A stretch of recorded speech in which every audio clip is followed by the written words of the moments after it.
నమస్తే బ్రదర్, ఎలా ఉన్నారు? నటసింహం నందమూరి బాలకృష్ణ మంచి జోరు మీద ఉన్నాడు. బ్యాక్ టు బ్యాక్ 5 హిట్లతో యమ జోరు మీద యమ స్పీడ్ మీద దూసుకెళ్తున్నాడు బాలకృష్ణ. అటు సీనియర్ హీరోస్ పరంగా చూసుకున్నా, ఇటు యంగ్ హీరోస్ పరంగా చూసుకున్నా కూడా ఆయన దరిదాపుల్లో కూడా ఎవరూ లేరు. బ్యాక్ టు బ్యాక్ 500 కోట్ల సినిమాలు అందించాడు ఇండస్ట్రీకి. కంటిన్యూస్గా 5 బ్లాక్ బస్టర్లు కొట్టబోతున్నాడు బాలకృష్ణ. అఖండ 2 సినిమాకి నెగిటివ్ ట్రోల్స్, నెగిటివ్ టాకు ఎంత బలంగా స్ప్రెడ్ అయినా సరే ఆయన స్థాయిని మాత్రం తగ్గించలేకపోయింది. సినిమా అయితే బ్రేక్ ఈవెన్ వైపు వడివడిగా అడుగులు వేసుకుంటూ వెళ్ళిపోతుంది. అసలు 10, 11, 12వ రోజు, 13వ రోజు కూడా హౌస్ఫుల్ కలెక్షన్స్తో రన్ అవుతుందంటే ఇది ప్యూర్ బాలయ్య మాస్ క్రేజ్కి నిదర్శనమనే చెప్పాలి. అయితే ఒక 6 సంవత్సరాలు మనం వెనక్కి ట్రావెల్ చేస్తే, అంటే టైం ట్రావెల్ చేస్తే బాలయ్య కెరియరు చాలా దారుణమైన పరిస్థితుల్లో ఉండేది. ఆయన సినీ కెరియరు అంటే బ్యాక్ టు బ్యాక్ ఫ్లాప్స్. అసలు కంటి చూపుతో ఇండస్ట్రీని శాసించిన హీరో ఇతనేనా? అసలు బీసీ సెంటర్స్కి ఆద్యుడు ఇతనేనా? మాస్ని ఉర్రు తొలగించిన మాస్ హీరో ఇతనేనా అన్న డౌట్ అయితే వచ్చింది. కంటిన్యూస్గా flops. NTR Kathanayakudu, Mahanayakudu, Ruler back to back flops పడ్డాయి. ఇక బాలయ్య కెరియర్ అయిపోయినట్టేనా, ముగిసిపోయినట్టేనా, మళ్ళీ ఈయన తిరిగి పుంజుకోగలడా అని ఎన్నో డౌట్స్ వచ్చాయి. అయితే అఖండ సినిమాతో మళ్ళీ మాస్ కంబ్యాక్ ఇచ్చాడు బాలకృష్ణ. ఇక అక్కడి నుంచి వెనుదిరిగి చూసుకునే పరిస్థితి లేకుండా పోయింది బాలకృష్ణ సినిమాలకి. అంటే బ్యాక్ టు బ్యాక్ ఫ్లాప్స్ పడ్డా కూడా ఆయన మార్కెట్ అయితే కంప్లీట్గా డౌన్ అయిపోయింది. కానీ 0 షేర్స్ చూసిన సినిమాలు కూడా ఉన్నాయి. ఎన్టీఆర్ కథానాయకుడు, మహానాయకుడు, రూలర్ సినిమాలు అయితే అసలు దారుణమైన డిజాస్టర్లు. అయినప్పటికీ తన మార్కెట్ మాత్రం డౌన్ అయింది. కానీ మాస్లో ఆయన క్రేజ్ ఏమాత్రం తగ్గలేదు. అఖండ సినిమా మళ్ళీ ప్రూవ్ చేసింది. తన బాక్స్ ఆఫీస్ పొటెన్షియాలిటీకి తగ్గ కథతో ఒక మంచి సినిమా పడిందంటే అసలు ఏ రేంజ్ ప్రపంచం ఉంటుందో అఖండ సినిమా ప్రూవ్ చేసింది. ఇక అక్కడి నుంచి కంటిన్యూస్గా 400 కోట్ల సినిమాలు అందించాడు. ఫ్లాప్ అండ్ నెగిటివ్ టాక్తో, తీవ్రమైన ట్రోల్స్తో కూడా అఖండ సినిమాని కూడా 100 కోట్ల గ్రాస్ మార్క్ని అందుకునేలా చేసుకున్నాడు బాలకృష్ణ.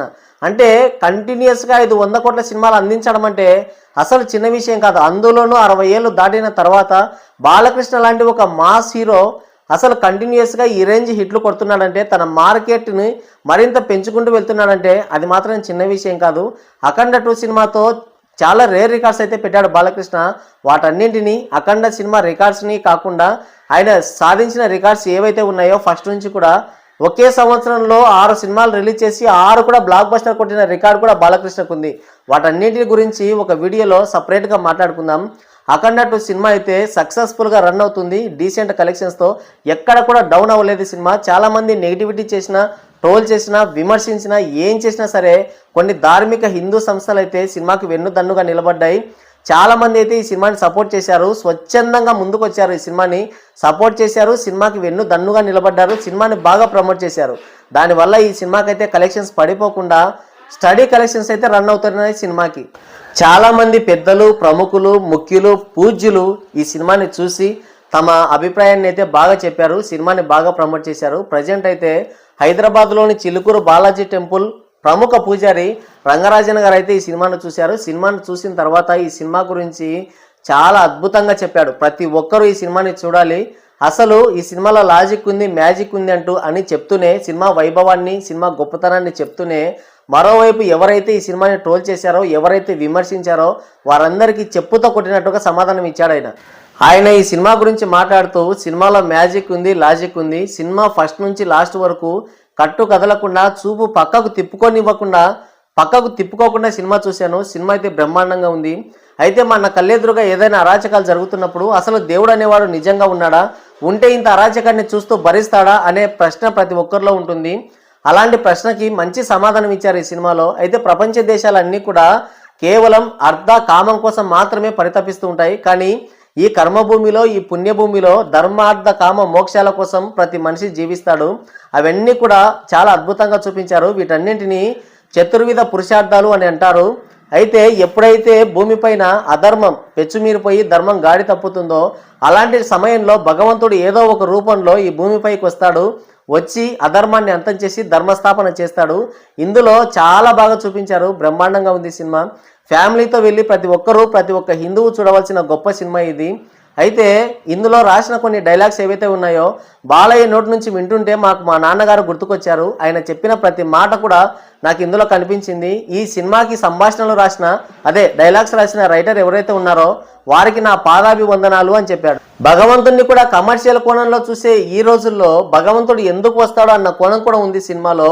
అసలు ఇలా చెప్పుకుంటూ పోతే గంట కాదు, 5 గంటలు కాదు, 10 గంటలైనా సరే ఈ సినిమా గురించి అద్భుతంగా అమోఘంగా మంచి రివ్యూ ఇవ్వచ్చు. కానీ నేనెందుకు ఇవ్వాలి ఈ సినిమా గురించి రివ్యూ?